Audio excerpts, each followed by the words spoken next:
The matrices that govern the symmetry operations of a point group always form one possibility for the representation of that point group, but they also include a lot more information than might actually be needed. So, for example, here we've once again reproduced for the C2V point group the matrix operations that correlate with the symmetry operations of that point group. And you can see they're all 3 by 3 matrices, all diagonal matrices, which actually is an important factor. And they convey, if you will, the properties of that symmetry group and all the properties of the symmetry. We've also seen that if we looked at the transformations under each of these particular operations, for example, a vector along the x-axis, that we could, in fact, correlate these. In fact, if we look here at this coordinate system that I've drawn and look at simply a vector that's along the x-axis here and how it transforms according to these symmetry operations, obviously for E, it doesn't transform at all, so we just get 1 times ux. For the rotation about the z-axis, this is the C2 axis up here, we would have -1 times the x vector. For a reflection in the plane, that is the red plane that contains that vector, we would again just get 1 times that vector. And for the reflection in the blue plane, which is the sigma v prime plane, we would again get -1 times this vector. And we discussed in the previous video that this representation that consists of what we could consider 1 by 1 matrices is also a way of expressing the symmetry group and representing the symmetry group for C2V. Now, this, as it turns out, is an irreducible representation. All right, we can't do it with any fewer than 1 number per symmetry operation. And so it's these irreducible representations that will be particularly useful for us as we look at symmetry groups. Now, u sub x is just one of the possibilities. I could also do this same thing for a vector along the y direction or a vector along the z direction.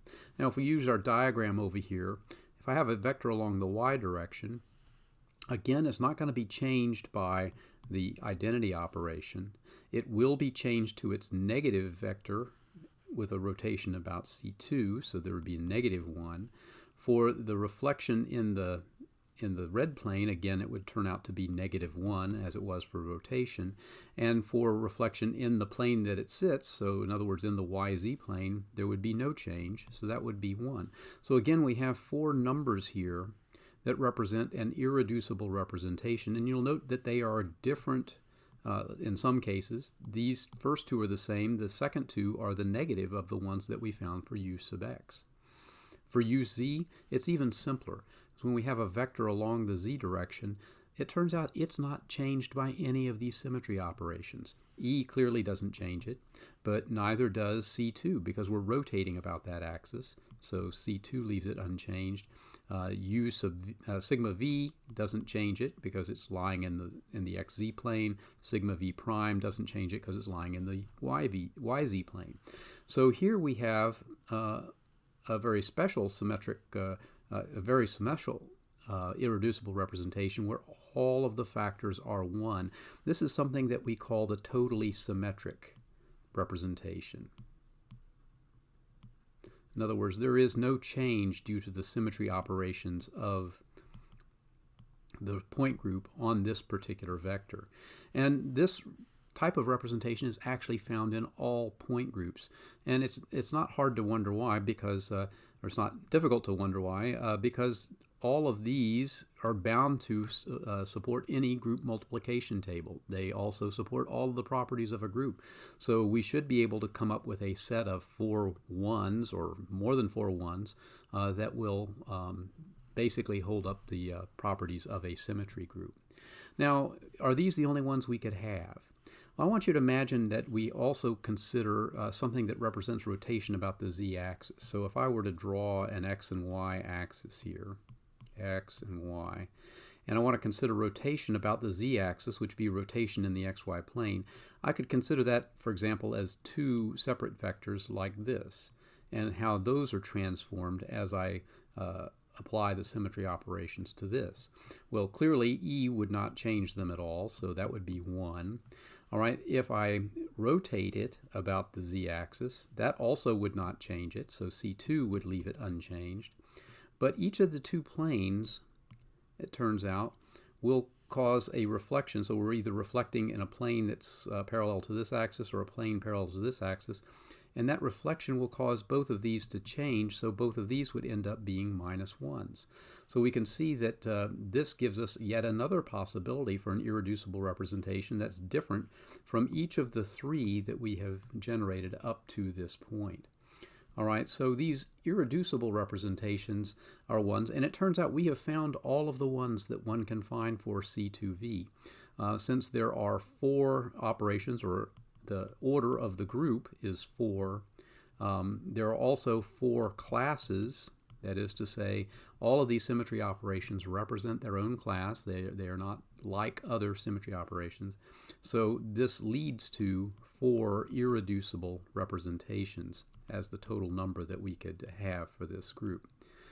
Now, when we get to the point of an irreducible representation, we can now consider these 1-by-1 matrices to be special numbers that characterize this symmetry group, and we call them characters. Now, as it will turn out, these characters also can be related to the sum of the diagonal elements of a matrix if, for example, the dimensionality of the irreducible representation is not 1. But when it's just 1, it is this number. So this number is the character. Now, what does that do for us? Well, let's take a look at an assembly of these various characters for the 4 different irreducible representations that we've come up with. So I'll remind you, this is the one that was totally symmetric. So let's label it that way, totally symmetric. And it was the one that was generated when we used UZ as a basis for analyzing the symmetry group. All right, this one was the one that we got when we analyzed UX. And this is the one that we analyzed when we analyzed UY. All right, this is the one that we got when we looked at the rotation about the z-axis.